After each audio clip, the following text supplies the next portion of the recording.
Ẹ kú dédé àkókò yìí gbogbo ẹ̀yin tí ẹ̀ ń gbọ́ wa ní tilé toko káàkiri àgbáyé. Yorùbá bọ̀ wọ́n ní pé ààfin ò kí ń wọjà kí igba ojú kó má rí. Pẹ̀lú mi ni olùdíje fún ipò ààrẹ ní Nàìjíríà nínú ètò ìdìbò 2023 ọdún tá a wà yìí láti inú ẹgbẹ́ òṣèlú African Action Congress, ìyẹn Ọmọyẹlé Sowore. Àwọn ni mo fẹ́ bá ní ìfọ̀rọ̀wánilẹ́nuwò láàrin bí ìṣẹ́jú díẹ̀ bí ẹ ṣe ń wò wá tẹ̀dẹ̀ ń gbọ́ wa, nítorí pé èèkàn ni wọ́n Nàìjíríà, wọ́n ti ń jà fitafita fún kí Nàìjíríà kó dúore kó dáa ó ti pẹ́. Látìgbà tán ti wà nílé ẹ̀kọ́ tí wọ́n jẹ́ akẹ́kọ̀ọ́ ni wọ́n ti bẹ̀rẹ̀ akitiyan pé ìlú yìí gbọ́dọ̀ dáa ni. Tẹ́ bá wò ní 2019 wọ́n jáde gẹ́gẹ́ bí olùdíje fún ipò ààrẹ ńgbà náà lọ. Lẹ́yìn náà ọ̀kan òjọ̀kan ìṣẹ̀lẹ̀ ló ti ṣẹlẹ̀. Lára ẹ̀ ni ètò kan tí wọ́n gbé dìde pé ìlú yìí ò tí ì rọgbọ tó, tí wọ́n pe àkórí ẹ̀ ní Revolution Now. Eléyìí tó ṣokùnfà bí DSS bó ṣe tún gbé wọn ní August 3, 2019. A rí oríṣiríṣi ìfàkájà lọ́tún lósì. Ọmọyẹlé Sowore ṣáà máa ń wà nú ìwé ìròyìn lójoojúmọ́ ni. Tá a bá gbọ́ kan á gbọ́ míì, bí ò bá jẹ́ l'Ábùjá á gbọ́ l'Oǹdó àti bẹ́ẹ̀ bẹ́ẹ̀ lọ. Inú mi dùn láti bá yín sọ̀rọ̀. Ẹ ṣeun atọ́kùn pé mú wa sórí ètò yìí. Ẹ ṣeun. Ibi tí ìlú dé dúró báyìí, mo mọ̀ pé láfojúsùn kan ẹ fi ń wò pé ẹ fẹ́ di ààrẹ Nàìjíríà. Kí ni àfojúsùn yẹn gangan ẹ fẹ́ fi di ààrẹ Nàìjíríà? Ṣé rí ọ̀rọ̀ pé èèyàn fẹ́ di ààrẹ kò ń ṣe ohun àṣírí ju pé tí ẹ bá wo orílẹ̀-èdè Nàìjíríà, ẹ ti wo gbogbo àwọn tó ń jẹ ààrẹ lórílẹ̀-èdè Nàìjíríà, ẹ rí i pé kò sí nǹkan tó ń mú wá sí orílẹ̀-èdè Nàìjíríà tó yàtọ̀ sí nǹkan tí èmi àtẹ̀yin ò lè ṣe fún orílẹ̀-èdè Nàìjíríà. Àmọ́ wọ́n ti fẹ́ kí àwọn aráàlú máa wò pé àwọn kan ní ó lè máa jẹ ààrẹ, àwọn kan ò lè jẹ ààrẹ. Àwa tí àwa ń kékeré tí a jà fún ètò democracy nígbà táwa ń kékeré, a wò pé nígbà táwa ń kékeré ń ṣe la filẹ̀ fún wọn. Nígbà tí a jà fún democracy ní 1999 dé, ìgbà ilẹ̀ mi kẹ́rù tí ń lọ sí Amẹ́ríkà pé mi ò tiẹ̀ fẹ́ ṣe ìjọba alágbádá àbí politician bọ́n ṣe ń pè wọ́n, òṣèlú tí àwọn aráàlú mọ̀, tí aráàlú mọ̀ sọ́jẹ̀ ló ń ṣe. So but nígbà débì kan á wò pé gbogbo àwọn orílẹ̀-èdè tó ń nílọ síwájú, àwọn tó ní làákàyè wọ́n ń jẹ ààrẹ láwọn orílẹ̀-èdè. Ìmí inú wọn gan ọmọ kékeré ni wọ́n. Tẹ́ bá wo irú ìlú France, ẹni tó ń jẹ president France 32 years old. Ẹ̀yin ẹ wo Nàìjíríà láti ìgbà tó ti dá Nàìjíríà sílẹ̀ láti 1999, kò sí ọmọ 32 years old àbí 35 years gbogbo wọn. Buhari ìgbà kan wá di pé àdẹ wa mọjọ́ orí àwọn ààrẹ wa mọ́. Kò sẹ́ni tó lè sọ fún yín pé òun mọjọ́ orí pàtó Buhari. Bàbá tó tún wà ń bẹ̀ nísìnyí Àpọ́lọ̀ nìkan ló mọjọ́ tó ń bí wọn. So tiwa ní pé kìlú dà ká lè fi àwọn tí ó mọ bọ́n ṣe lè jẹ́ kìlú ìdá kan di ààrẹ orílẹ̀-èdè. Ìyẹn ò ní di pé bí ìṣípayá wà ń bì kan. Ṣé ìgbàgbọ́ yín ni pé ọ̀dọ́ ló lè ṣe àtúnṣe Nàìjíríà? Ó ṣe ọ̀pọ̀lọpọ̀ ọ̀dọ́ wà gan ní orílẹ̀-èdè Nàìjíríà torí wọn ò pé ẹ wo irú gómìnà Kogi State ọ̀dọ́ ni wọ́n. Yes. Yàyà Bello.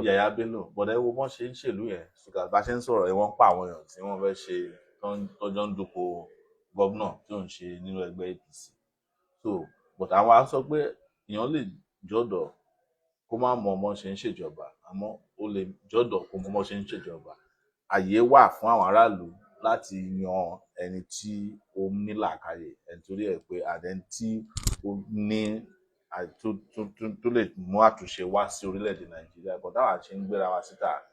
Pẹ̀lú àníyàn tẹ́ ní yìí, ẹ mọ̀ pé Nàìjíríà ẹgbẹ́ òṣèlú méjì ló lámìlaka, PDP àti APC nílẹ̀ tòní tó mọ́ tíyàn lè gùn lẹ́sìn wọlé ààrẹ. Kí ló dé tẹ́ darapọ̀ mọ́ ọ̀kan náà ẹgbẹ́ òṣèlú méjèèjì? Ṣe rí nǹkan tí ẹ̀yin oníròyìn máa ń sọ nìyẹn. Nǹkan kan náà jọ ni wà. No, oníròyìn náà ni mí, but èmi mọ̀ pé ẹgbẹ́ àwọn tẹ́ ń pè lágbẹ́ òṣèlú yẹn wọ́n ṣẹgbẹ́ òṣèlú, àwọn ẹgbẹ́ ọ̀jẹ̀lú PDP àti APC ni wọ́n. Àwọn yẹn ṣé àwọn aráàlú ò tí ẹ mú iye ọdún tá a lò lọ́ndà PDP ní 16 years àti tún lọ ọdún mẹ́jọ lọ́ndà APC, ṣé lè pa àwọn yẹn lóṣèlú? Ṣé ìlú yìí dàbí ìlú ibi tó ń ṣe?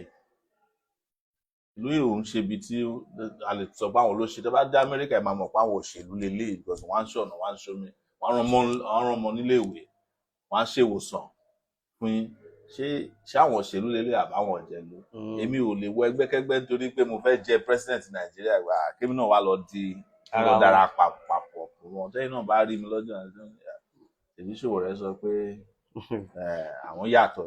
ìdí nìyẹn tẹ́ fi dá dúró sínú ẹgbẹ́ tẹ́ wà tẹ́ bá wò ó láti May 29 tó ti búra fún ààrẹ Bọ́lá Ahmed Tinubu wọ́n ti gbé ọ̀kan òjọ̀kan ìgbésẹ̀ ara ẹ̀ tó ṣe gbòógì ó ní electricity bill lè tó fún àwọn iléeṣẹ́ àwọn ìpínlẹ̀ lórí ọ̀fẹ́ láti máa generate iná fúnra wọn subsidy removal ọjọ́ yẹn gangan náà ti announce ẹ̀ pé kò sí nǹkan tó ń jẹ́ subsidy mọ́ àdẹ̀mọ́ bí epo pẹtiró ṣe gbówó lórí tó ń ti nira táwọn èèyàn ń kojú lásìkò yìí ọ̀kan òjọ̀kan ìgbésẹ̀ ni wọ́n ti gbé gbogbo àwọn ìgbésẹ̀ yẹn wọ́n ti ṣàlàyé pé owó ìyá yóò máa wà fún àwọn akẹ́kọ̀ọ́ tó bá fẹ́ lọ kàwé ní ilé ẹ̀kọ́ gíga ìyẹn student loan bill tó ti approve by pẹ̀lú àwọn ìgbésẹ̀ tó ti gbé yẹn láti May 29 títí di àkókò yìí ǹjẹ́ ìgbésẹ̀ tó tẹ́yín lọ́rùn ni ìjọba yìí ń gbé. Jerry èyí tẹ́kọ̀ sọ nípa electricity bill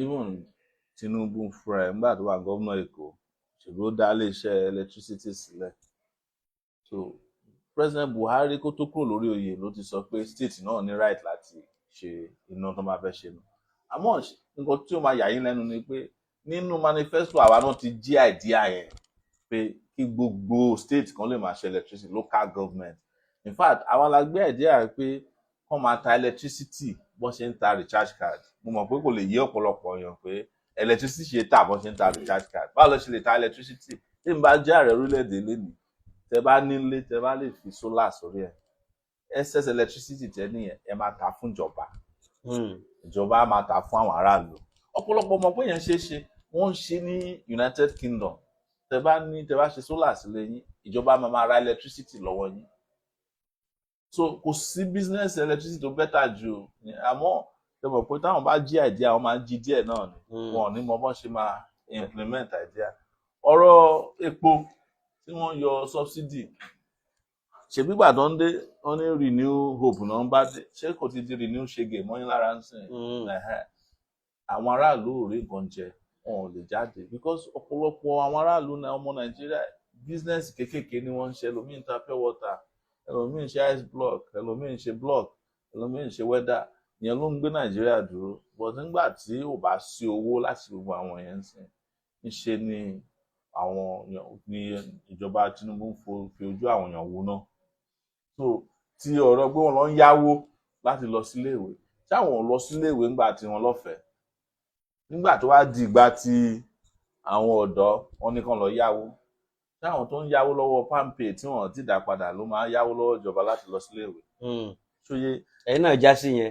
mi ò jẹ́ ṣe ìjọba tí máa ní kọ́yàn yáwó láti lọ síléèwé láti lọ kọ́ láti gbà lákàyè. tẹ́ bá wo iye enrollment in school ní ìsìn ẹ lè kó ti pọ̀ ju tàtẹ̀yìnwá ńgbà tẹ́kọ̀ọ́ ọ̀fẹ́ wà lọ ṣẹlẹ̀ ìwé yóò rọrùn tán bá ní dáńdáwì kó kálukú máa lọ lọ́fẹ̀ẹ́. tó ń ṣe títorí pé bí enrollment pọ̀ náà ṣe ń ṣe ẹ̀kọ́ ọ̀fẹ́ wọ́n ṣe ẹ̀kọ́ ọ̀fẹ́ nítorí ìlọsíwájú ìlú ni ọmọkọ́mọ tó bá lọ sílé ìwé ẹni ọmọ tó bá lọ sílé ìwé tó bá ní ìlọsíwájú lọ́jọ́ ọ̀la fúnra rẹ̀ ẹ̀kọ́ ó wà fún ìlú ni ẹ jẹ́ ìṣàlàyé kan fún yín ẹ wo gbogbo àwọn tí a kọ́ náà inú àwọn iléèwé wa kéréje tó ń jẹ́ dókítà kan jẹ́ nọ́ọ̀sì ibo ni wọ́n ti háyà wọ́n sìn Amẹ́ríkà Europe àti United Kingdom ni wọ́n ti háyà wọ́n àwọn gbogbo àwọn nọ́ọ̀sì tó wà lórílẹ̀‐èdè ni wọ́n ti sá lọ mọ́ wa lọ́wọ́ tí tá a bá kọ́ wọn tí àwọn aráàlú yẹn ṣé wọ́n lè rí wọn máa háyà láti máa ṣètọ́jú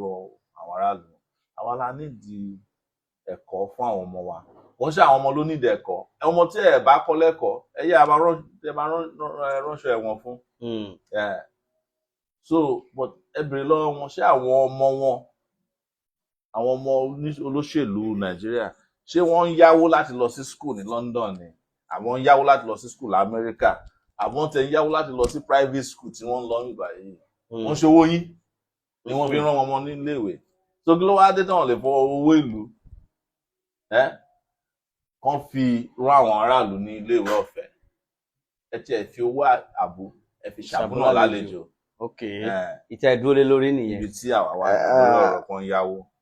pẹ̀lú mi ni olùdíje fún ipò ààrẹ lábẹ́ òṣèlú African Action Congress AAC nínú ètò ìdìbò ààrẹ tó kọjá ní 2023 Ọmọyẹlé Sowore.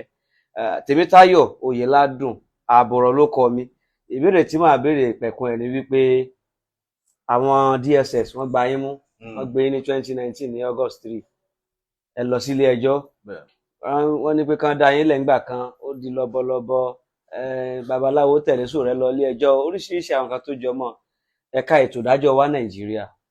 ṣe rí gẹ́gẹ́ bíi pé ìdájọ́ òdodo wà níbẹ̀. kò sí ẹ̀ka ètò ìdájọ́ ní Nàìjíríà fún mẹ̀kúnnù, ẹ̀ka ètò ọ̀dájú ló wà ní Nàìjíríà.